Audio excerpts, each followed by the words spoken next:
J'essaie de ne pas m'agiter alors que maman fait glisser le plat de rôti de bœuf vers moi, l'odeur familière du romarin et de l'ail masquant momentanément la tension dans l'air. Mon simple tailleur pantalon anthracite me semble soudainement inadéquat à côté de la robe de maternité fluide de Camille, avec son délicat motif floral qui met parfaitement en valeur son ventre de 7 mois. Plus de pommes de terre, Adriana, demande maman, en déposant déjà une généreuse portion dans mon assiette avant que je puisse répondre. Merci, je marmonne, surprenant le hochement de tête approbateur de papa depuis son trône en bout de table. Le mari de Camille, Ethan, garde les yeux fixés sur son assiette, coupant méthodiquement sa viande en carrés parfaits. Il ne m'a pas regardé une seule fois depuis mon arrivée, ce qui est étrange même pour lui. Quelque chose ne va pas ce soir. Alors, commence maman d'un ton trop désinvolte qui déclenche immédiatement des signaux d'alarme.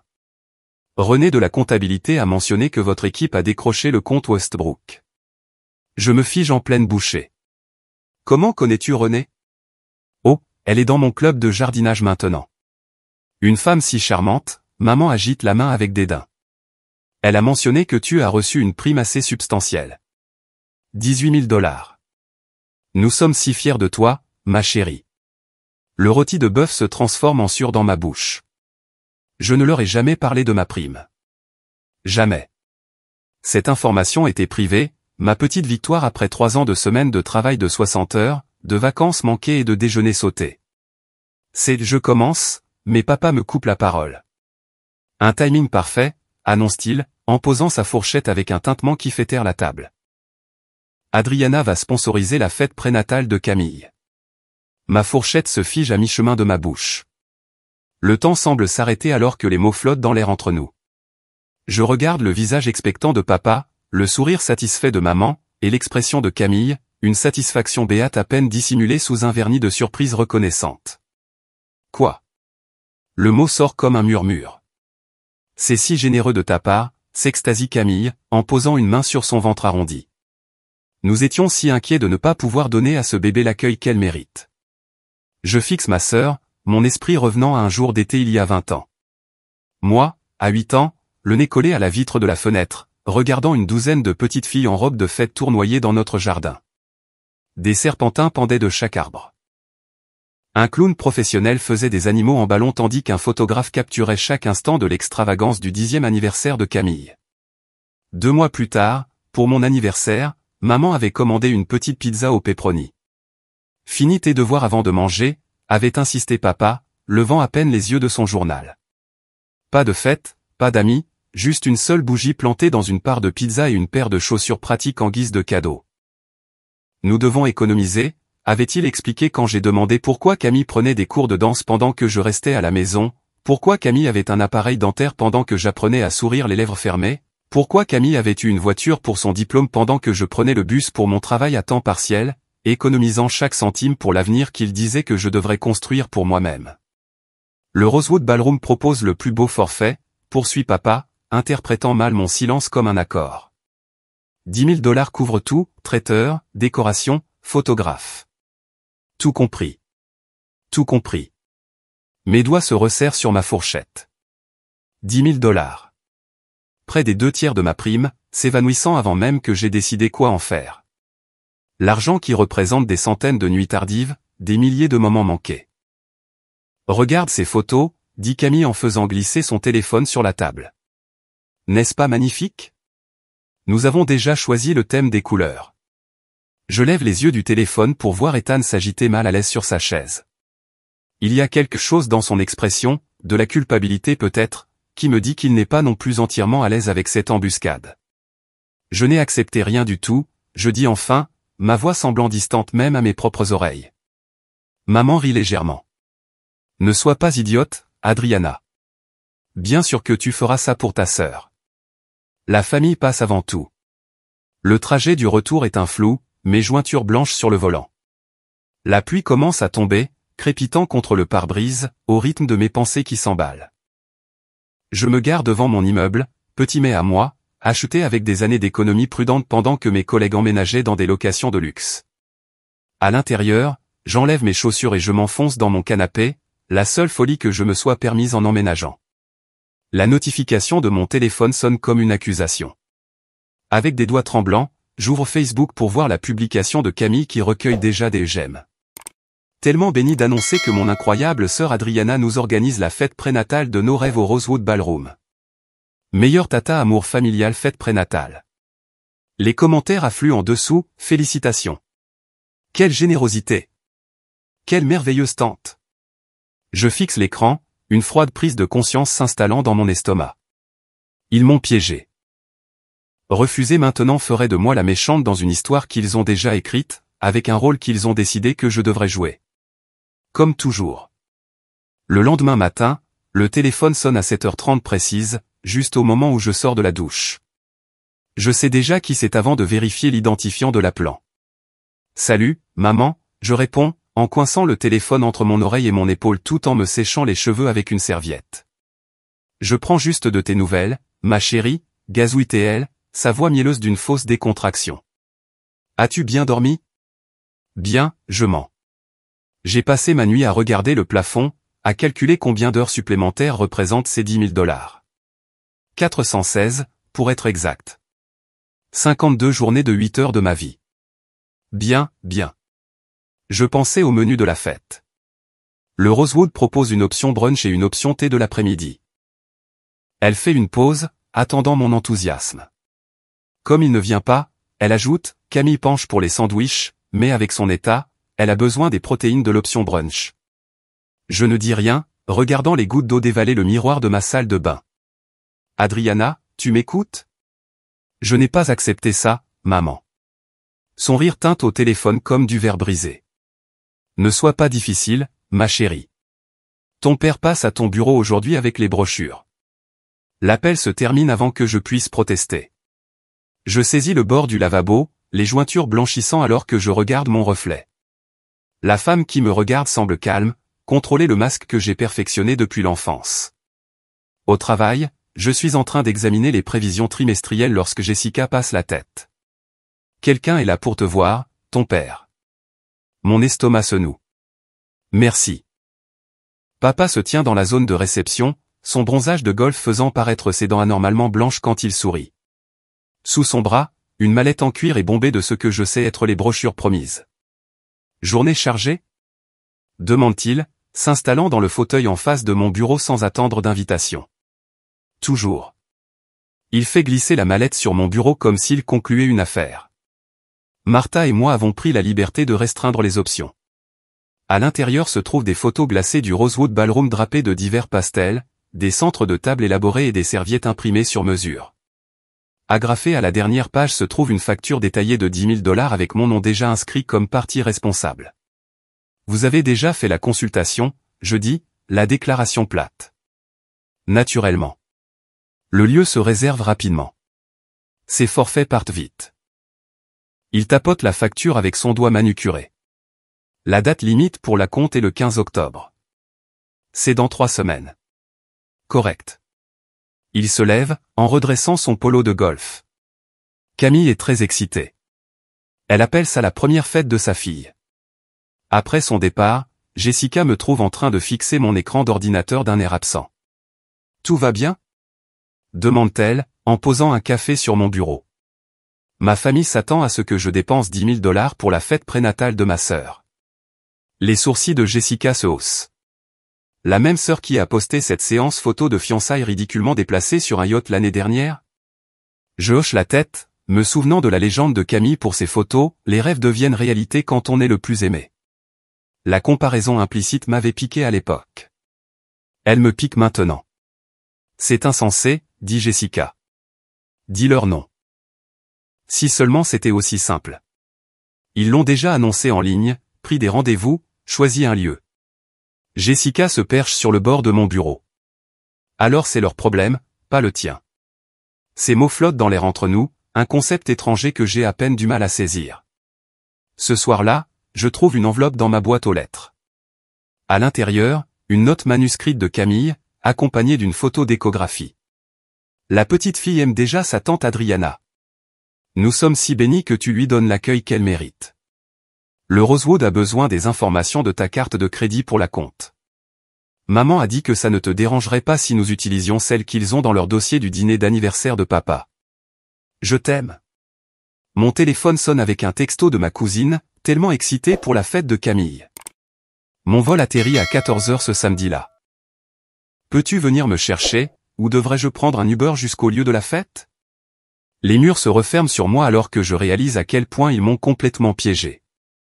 Une autre sonnerie, un message privé d'Ethan, je suis désolé pour tout ça, Adriana. J'ai essayé de suggérer quelque chose de plus modeste, mais tu sais comment est Camille. S'il te plaît, aide-nous cette fois pour l'harmonie familiale. Je te promets de me rattraper. Le lendemain matin, un coup à ma porte révèle maman tenant une petite boîte de pâtisserie blanche nouée d'un ruban rose. J'ai apporté le petit déjeuner, annonce-t-elle en entrant dans mon appartement. Elle pose la boîte sur ma table basse et l'ouvre avec panache, révélant une seule tranche de gâteau au chocolat à 3 couches. De chez Belvoir, dit-elle, nommant la pâtisserie haut de gamme qui a fourni tous les gâteaux des célébrations d'enfance de Camille. J'ai commandé le gâteau entier pour la dégustation de la fête, mais j'ai pensé que tu aimerais peut-être un échantillon. Elle me tend une fourchette en plastique. Le gâteau ressemble exactement à celui du 10e anniversaire de Camille, la fête que j'ai regardée par la fenêtre. Pour les adultes, une petite tranche suffit, dit maman en me regardant prendre une bouchée hésitante. Les enfants méritent le gros gâteau, tu ne penses pas? Le chocolat se transforme en cendre dans ma bouche alors que les souvenirs refont surface, Camille soufflant les bougies sur des gâteaux entiers tandis que je recevais ma part consciencieuse, Camille déballant des montagnes de cadeaux tandis que je recevais mon cadeau pratique, les rêves de Camille nourris tandis que les miens étaient jugés irréalisables. C'est délicieux, je mens. Après son départ, je m'enfonce dans mon canapé, le reste de la tranche de gâteau intacte sur ma table basse. Des larmes coulent sur mes joues alors que je réalise que je suis toujours cette petite fille le nez collé à la vitre, regardant la célébration de quelqu'un d'autre de l'extérieur. Mon téléphone sonne ma thérapeute, qui me rappelle après mon appel urgent de ce matin avant l'arrivée de ma mère. Dites-moi ce qui se passe, Adriana, dit le docteur Lavigne. Les mots sortent en cascade, l'embuscade du dîner, la facture, la carte de crédit, les annonces sur les réseaux sociaux. En parlant, les pièces éparpillées de ma vie forment un schéma que je n'avais jamais entièrement reconnu. Ils ont toujours fait ça, je murmure, la prise de conscience à la fois dévastatrice et étrangement libératrice. Ils se sont toujours attendus à ce que je donne pendant que Camille prend. Et que voulez-vous faire à ce sujet, demande le docteur Lavigne. Je jette un coup d'œil au calendrier, où le 15 octobre se profile la date limite pour la compte, la date à laquelle je céderai ma prime durement gagnée où je tiendrai enfin tête. Je ne sais pas encore, j'admets, mais pour la première fois, je me permets d'imaginer dire non. Cette nuit-là, alors que des textos horaires de Camille illuminent mon téléphone avec des palettes de couleurs pour la fête et des ajouts à la liste des invités, je reste éveillé à revoir ma vie d'acquiescement. Chaque fois que j'ai cédé, chaque oui qui aurait dû être un non, chaque sacrifice qui est passé inaperçu tandis que les moindres efforts de Camille étaient célébrés. À l'aube, je réalise que ce n'est pas seulement une question d'argent. C'est une question de ma valeur. Et pour une fois, je dois me valoriser d'abord. Le dernier message Instagram de Camille apparaît sur l'écran de mon téléphone à 6h12 du matin, me réveillant mieux que n'importe quelle alarme. Sa photo d'échographie parfaitement filtrée et légendée, j'ai hâte de connaître les détails de la fête prénatale.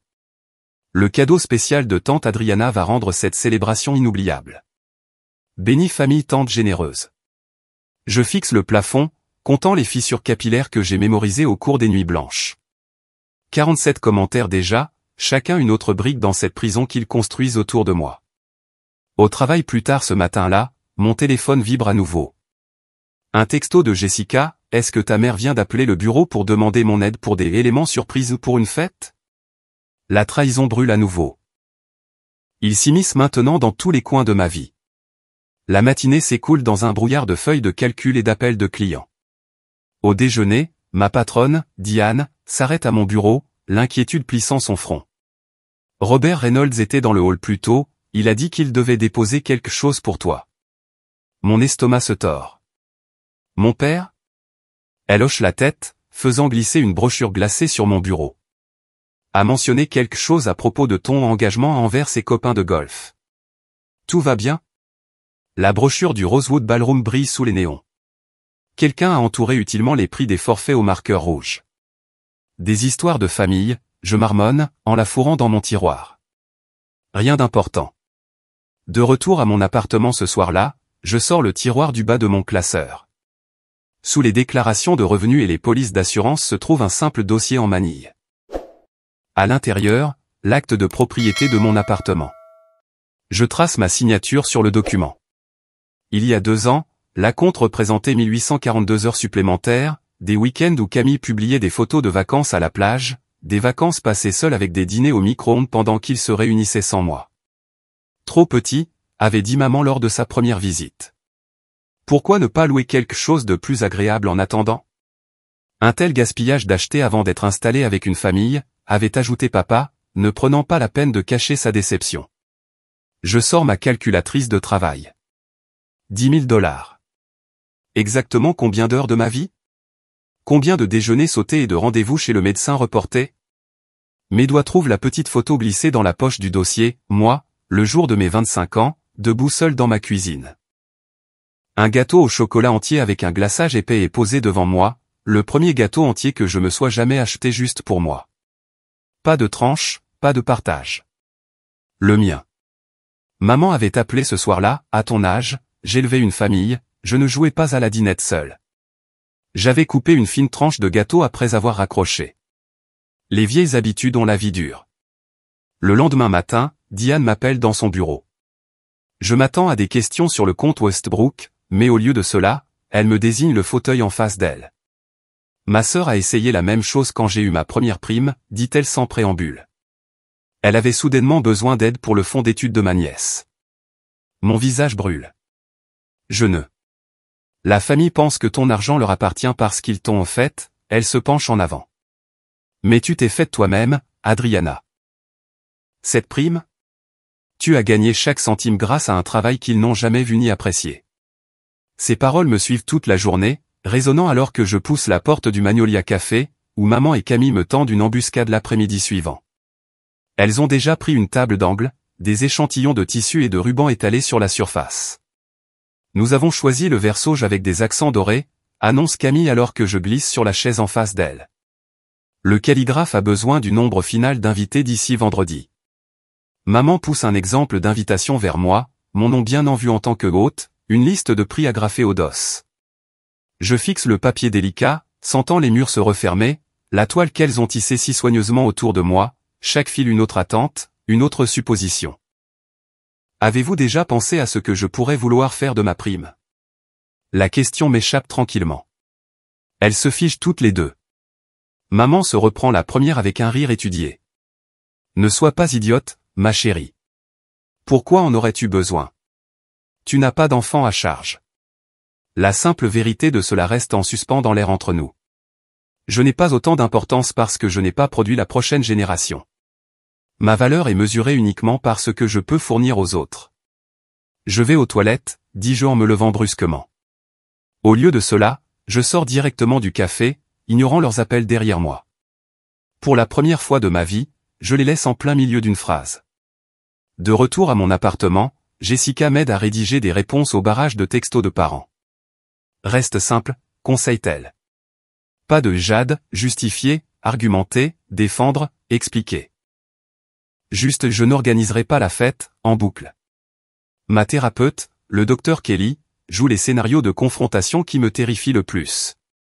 Qu'est-ce qui pourrait arriver de pire s'ils sont en colère? Demande-t-elle. Ils me couperont les ponts, je murmure. Et qu'est-ce que cela signifierait réellement en pratique? Je cligne des yeux, réalisant que je n'ai jamais examiné cette peur. Ils appellent rarement, sauf pour demander quelque chose. Les vacances sont des obligations remplies de critiques. Quand est-ce que l'un d'eux a demandé pour la dernière fois des nouvelles de ma vie? Samedi soir, un coup à ma porte révèle Camille, les yeux gonflés de ce que je soupçonne être des larmes stratégiques. Mais elle n'est pas seule. Mon voisin, Tom, se tient nonchalamment dans le couloir, arrosant les plantes communes. Tout va bien, Adriana? Appelle-t-il, n'essayant même pas de cacher sa posture protectrice. Juste une visite familiale, dis-je, en laissant entrer Camille mais en laissant la porte grande ouverte. Son embuscade se transforme en 15 minutes de conversation banale avant qu'elle ne parte, mission non accomplie.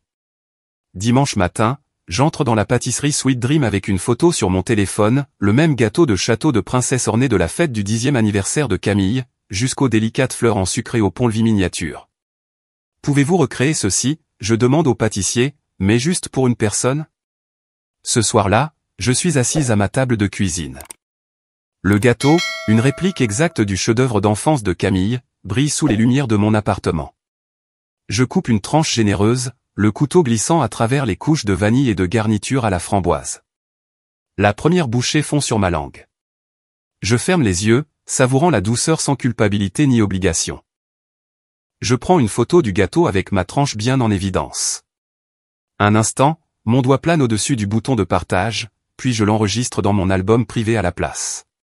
Ce moment n'appartient qu'à moi. Mon téléphone sonne avec un autre message de maman.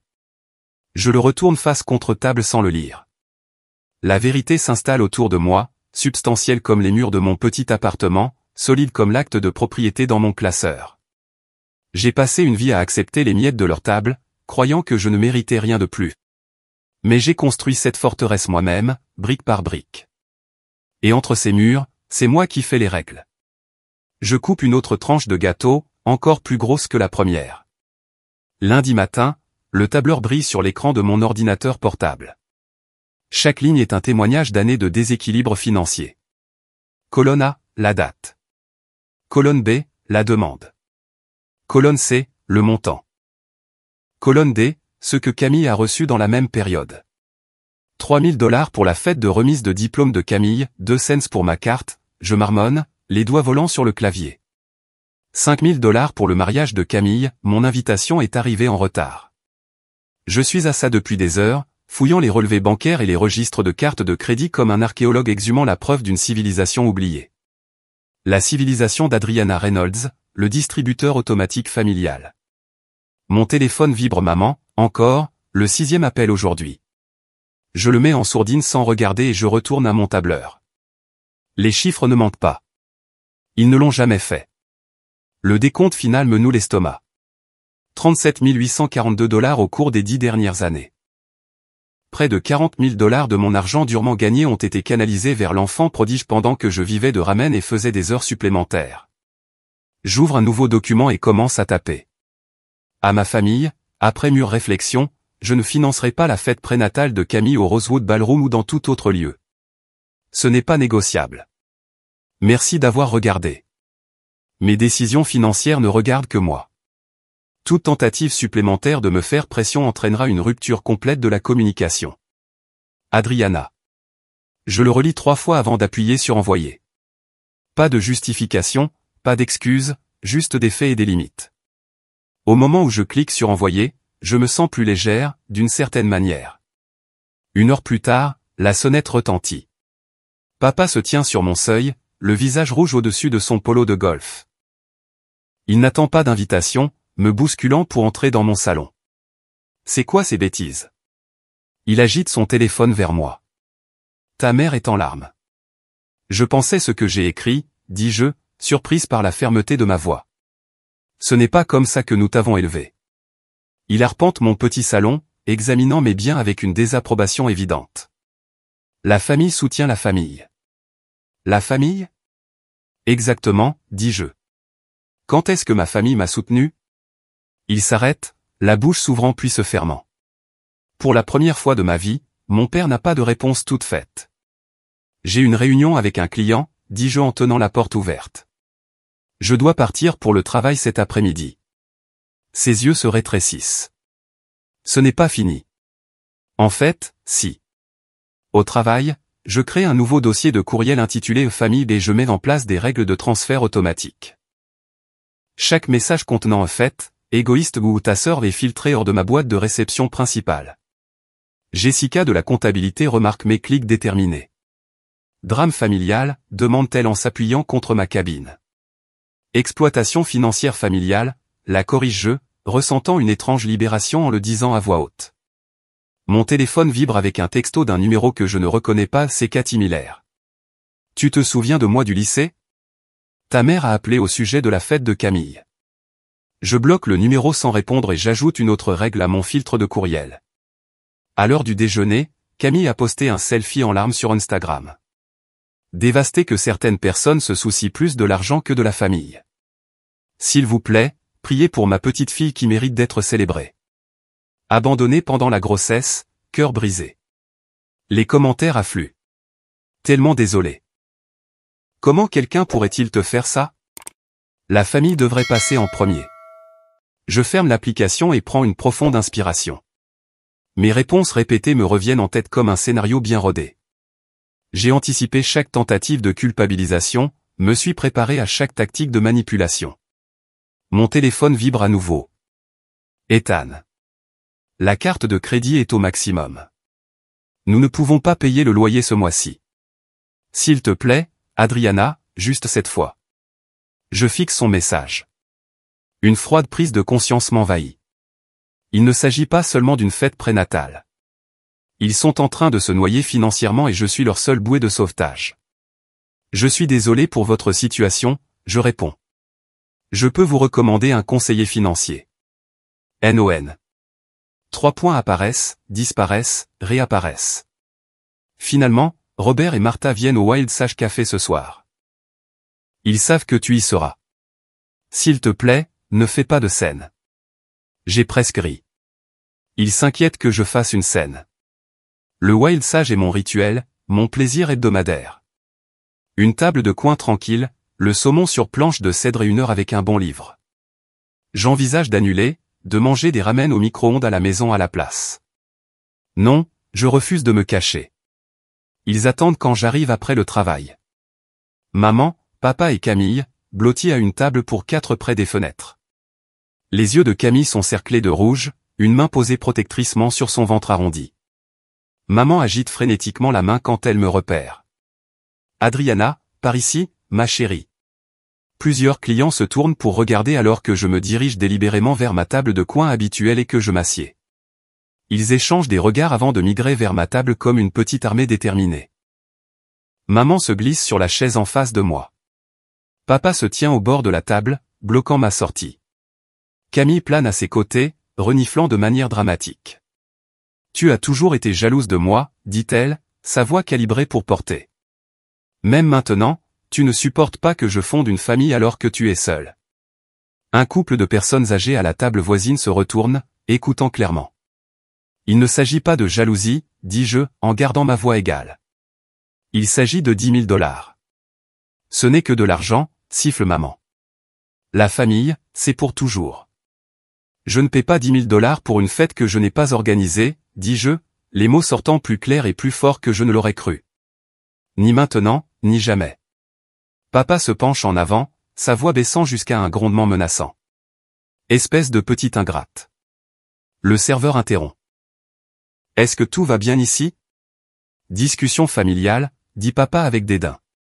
Mademoiselle Reynolds, souhaitez-vous que ces personnes quittent votre table, me demande directement le serveur. 3 paires d'yeux me fixent, exigeant silencieusement ma conformité. Oui, dis-je. Je le voudrais. Les têtes se tournent dans tout le restaurant alors que ma famille rassemble ses affaires. Les sanglots théâtraux de Camille résonnent alors qu'ils sortent. Je m'attends à ressentir de la culpabilité ou de la honte. Au lieu de cela, je me sens plus légère que je ne l'ai été depuis des années. Votre plat habituel, demande le serveur. Oui, s'il vous plaît. Alors qu'il s'éloigne, je remarque plusieurs hochements de tête subtils de la part des clients voisins. Une femme âgée lève son verre d'eau dans un toast silencieux. Mon téléphone vibre avec un texto d'Ethan. Je comprends ta position mieux que tu ne le penses. Je prends une profonde inspiration et fais quelque chose que je n'ai jamais fait auparavant. Je bloque les numéros de ma famille, un par un. Maman, papa, Camille. Pour la première fois en 29 ans, la seule voix que je dois écouter est la mienne. Et elle ressemble remarquablement à la liberté. Une semaine s'est écoulée avec différentes tentatives pour me faire céder, mais je refuse. J'ai constitué un dossier de preuve de ce que j'ai contribué à cette famille au fil des ans et j'ai également trouvé l'accord de co-signature pour le prêt de Camille. Mais tout cela se termine aujourd'hui. Samedi après-midi, j'entre dans le salon de mes parents en portant une mallette en cuir qui pèse comme une armure contre ma poitrine. Le message texte concernant l'hospitalisation d'urgence de Camille due au stress m'a amené ici, malgré mon meilleur jugement. Mais en observant la scène, Camille se prélassant sur le canapé, faisant défiler son téléphone, l'air remarquablement en bonne santé pour quelqu'un censé être en détresse médicale, le dernier fil de ma culpabilité seront nets. Où étais-tu? Maman se précipite vers moi, sa voix empreinte d'une inquiétude étudiée. Nous étions morts d'inquiétude. Papa se tient près de la cheminée, les bras croisés, ses cheveux argentés captant la lumière de l'après-midi. Assieds-toi, Adriana. Nous devons parler de ce qui se passe avec cette famille. Je reste debout. Oui, nous le devons. Ethan s'agite mal à l'aise dans le fauteuil, ses yeux allant et venant entre moi et Camille. La pièce sent le pot pourri à la cannelle de maman, le parfum qu'elle sort lorsqu'elle essaie de créer une atmosphère de chaleur de vacances, quelle que soit la saison. Une tactique de manipulation que je reconnais de mon enfance. Camille a été soumise à un stress énorme, commence maman, se perchant à côté de ma sœur et lui tapotant la main. Le médecin a dit qu'elle devait éviter toute contrariété pour le bien du bébé. Intéressant, dis-je en posant ma mallette sur la table basse. Parce que j'ai appelé l'hôpital avant de venir. Ils n'ont aucune trace de l'admission de Camille hier ou aujourd'hui. La pièce se fige. La bouche de papa s'ouvre, puis se ferme. C'était les urgences, rectifie rapidement Camille. Ils ne tiennent pas les dossiers de la même manière. Si, en fait. J'ai ouvert la fermeture éclair de la mallette. Mais ce n'est pas pour ça que je suis ici. Maman se penche en avant, ses yeux se rétrécissant sur le dossier. Qu'est-ce que c'est que tout ça? La vérité. Je sors une feuille de calcul et je la pose sur la table. Ceci est un relevé de chaque faveur financière que j'ai faite pour cette famille au cours des 8 dernières années, totalisant 47 328 $. Papa s'avance maintenant. Attends une minute. Non, papa, c'est toi qui attends. Ma voix ne tremble pas comme avant. La réparation de la transmission de Camille. Les soins dentaires de maman que l'assurance n'était soi-disant pas censée couvrir. Les réparations du toit de cette maison après que vous ayez prétendu que votre compte de retraite était gelé. Je pose des relevés bancaires à côté de la feuille de calcul. J'ai surligné chaque retrait et, à côté, j'ai noté où cet argent est réellement allé. Le visage de maman pâlit alors que je continue. L'argent pour le toit? 3 jours plus tard, Camille a posté des photos de ses nouveaux meubles de chambre. L'urgence dentaire? C'était le même week-end où vous et papa avaient fait cette croisière en Alaska. Tu nous espionnes? Camille se redresse, la main protectrice sur son ventre. Non, j'ai fait attention. Je sors un autre document. Ceci est la demande de prêt que j'ai trouvée dans ta poubelle le mois dernier, Camille, où tu m'as inscrite comme co-emprunteur sans que je le sache. La tête d'Ethan se tourne brusquement vers sa femme. Tu as fait quoi? C'est ma sœur, siffle Camille. C'est ce que font les familles. Et ça, je poursuis, en posant des impressions des publications de Camille sur les réseaux sociaux. C'est votre annonce de fête prénatale d'il y a 2 semaines. Avant que quiconque ne prenne la peine de me demander si j'étais d'accord pour la payer. Je regarde directement mon père, dont l'autorité semble diminuer à chaque document que je présente. Vous m'utilisez comme votre fonds d'urgence depuis des années, me prenant tout en donnant tout à Camille. C'est ridicule, lance maman en se levant du canapé. Nous vous avons toujours traité de la même manière. Le rire qui m'échappe contient des décennies de blessures. Vraiment? Celle-ci date de mon 8e anniversaire. Je fais glisser des photos d'enfance, Camille entourée d'amis et de cadeaux lors de ses fêtes élaborées, contrastant avec des images de moi seul à la table de la cuisine avec une seule bougie dans un cupcake. C'était différent, dit papa, sa voix perdant de son assurance. Nous avions des difficultés financières à l'époque. Alors expliquez-moi ça. Un autre document atterrit sur la pile grandissante. Mon fonds d'études qui est mystérieusement devenu le fonds de mariage de Camille. L'héritage de grand-mère qui est allé entièrement à la compte de Camille alors que j'ai eu une cafetière. Espèce de petite ingrate commence maman, mais Ethan l'interrompt. Martha, arrête. Sa voix est calme mais ferme. Elle a raison. Le silence qui suit ressemble à un coup de tonnerre. J'ai bâti ma vie sans votre aide, je poursuis, ma voix stable malgré le tremblement dans ma poitrine. J'ai travaillé 60 heures par semaine pendant que Camille invoquait des urgences familiales à chaque fois qu'elle dépensait trop. J'ai sacrifié des vacances et des relations parce qu'on m'a appris que mes besoins passaient toujours en dernier. Papa s'enfonce dans son fauteuil, sa posture patriarcale s'effondrant. Plus maintenant. Je me redresse, sentant des décennies de poids invisibles se soulever de mes épaules. Je ne suis pas votre fonds d'urgence. Je ne suis pas votre fille de second choix. Comment oses-tu nous parler de cette façon? La voix de maman s'élève brusquement. Après tout ce que nous avons fait pour toi. Qu'avez-vous fait exactement pour moi, maman? Citez une seule chose qui n'ait pas finalement profité à Camille. Sa bouche s'ouvre, se ferme, s'ouvre à nouveau, mais rien ne sort. Et c'est bien ce que je pensais. J'ai fermé ma mallette. Voici mes conditions pour toute relation future, respect, égalité et thérapie familiale. Fini les demandes financières, fini la manipulation, fini les mensonges. Ou quoi, lance Camille, son masque de vulnérabilité complètement disparu maintenant. Ou rien. Il n'y aura tout simplement plus de moi et dans vos vies. Je sors de ma poche ma clé de rechange de leur maison et je la pose sur la pile de preuves. Le petit son métallique qu'elle fait en heurtant la table ponctue 29 ans d'inégalité. La fête prénatale est annulée, dis-je. Ou plutôt, je ne la paie pas. Ce que vous faites de votre propre argent, c'est votre affaire. Ethan croise mon regard alors que je me tourne pour partir, me faisant un léger signe de tête qui porte un respect inattendu. Adriana, ne sors pas par cette porte. Préviens papa, retrouvant sa voix. Je m'arrête sur le seuil, me retourne une dernière fois. Je l'ai déjà fait, il y a des années. Vous ne l'avez tout simplement jamais remarqué. En fermant la porte derrière moi, j'entends les sanglots de colère de maman et les protestations indignées de Camille. Mais plus fort que tout cela, il y a le son de mon propre cœur, fort et régulier, battant enfin pour moi-même.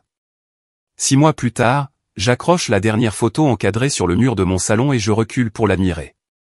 Pas un portrait de famille, cela reste dans un carton mais une photo de moi, debout, fier, devant mon nouvel immeuble. Jessica l'a prise il y a 3 mois, le jour du déménagement, capturant le moment où je me suis enfin autorisé à passer de ma première maison à ce spacieux 2 pièces avec la terrasse que j'avais secrètement convoité pendant des années.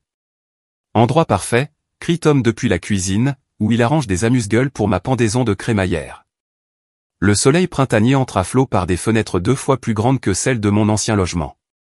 Tu penses, je demande, en penchant la tête pour étudier l'arrangement. Absolument. C'est la première chose que les gens verront en entrant. Il apporte un verre de vin. À de nouveaux départs. La sonnette retentit, et je prends une profonde inspiration avant d'ouvrir. Pas de cœur qui bat la chamade, pas de mâchoire serrée, les symptômes physiques de l'anxiété familiale se sont estompés au cours de 6 mois de thérapie. Jessica entre avec son mari, Marc, suivi de collègues de travail et de voisins de mon ancien immeuble. Pas un seul parent parmi eux pour l'instant. La pièce se remplit d'une chaleur plus sincère que celle que j'ai ressentie lors de n'importe quelle réunion de famille. Votre don a permis de financer toute notre série d'ateliers de printemps, dit Lynn, la collègue de ma thérapeute, qui dirige des programmes d'alphabétisation financière pour les femmes. 20 participants de cette session. Je souris, me souvenant de ce que j'ai ressenti en signant ce chèque, en utilisant une partie de ce qui aurait été l'argent de la fête prénatale de Camille pour aider d'autres femmes à apprendre ce qu'il m'a fallu des années à comprendre. Pas de culpabilité, pas d'obligation, juste une satisfaction tranquille. Plus tard, alors que la conversation coule autour de ma table à manger, celle que je me suis achetée sans angoisser sur le coup, Marc lève son verre. Au premier dîner d'anniversaire fait maison d'Adriana avec des amis. Ce n'est pas mon anniversaire avant des mois, je ris. Répétition générale, cligne Jessica, puisque tu as mentionné que tes anniversaires étaient toujours discrets. La douleur familière monte, mais ne me submerge pas. Le docteur Lavigne appelle ça un progrès, ressentir la blessure sans s'y noyer. Après le dîner, je coupe une part d'un gâteau au chocolat décadent de la Magnolia Bakery, non pas les fines tranches soigneusement rationnées de mon enfance, mais des parts généreuses qui font grogner tout le monde d'appréciation. Quand je coupe ma propre part, de la même taille que celle de tout le monde, la simple égalité semble révolutionnaire. Mon téléphone vibre avec un texto d'Ethan. Je ne sursaute plus aux notifications familiales. Camille a commencé une consultation financière. La petite fille est arrivée la nuit dernière. Toutes les deux se portent bien. Je réponds, félicitations, ressentant l'enchevêtrement complexe d'émotions sans avoir besoin de les démêler immédiatement. La séance de thérapie de la semaine prochaine aidera à cela. La carte de Noël de maman est sur mon comptoir, juste une photo cette année, pas de message chargé de culpabilité sur les obligations familiales. Papa ne m'a pas parlé depuis que je suis parti il y a 6 mois. Certaines blessures ont besoin de plus de temps que d'autres. Le rassemblement se termine après minuit. Je serre chaque invité dans mes bras en partant, savourant le simple plaisir des liens choisis. Après le départ de tout le monde, je me promène dans ma nouvelle maison, mes doigts effleurant les murs peints dans les couleurs que j'ai choisies. La deuxième chambre sert à la fois de bureau à domicile et de siège du club d'investissement que j'ai créé avec des collègues. Un journal relié en cuir est ouvert sur le bureau, documentant mon parcours non pas pour l'approbation de quelqu'un d'autre, mais pour mon futur moi. Dans la cuisine, je coupe une autre tranche de gâteau juste parce que j'en ai envie. Le geste, autrefois rebelle, ressemble maintenant à la respiration naturelle et nécessaire.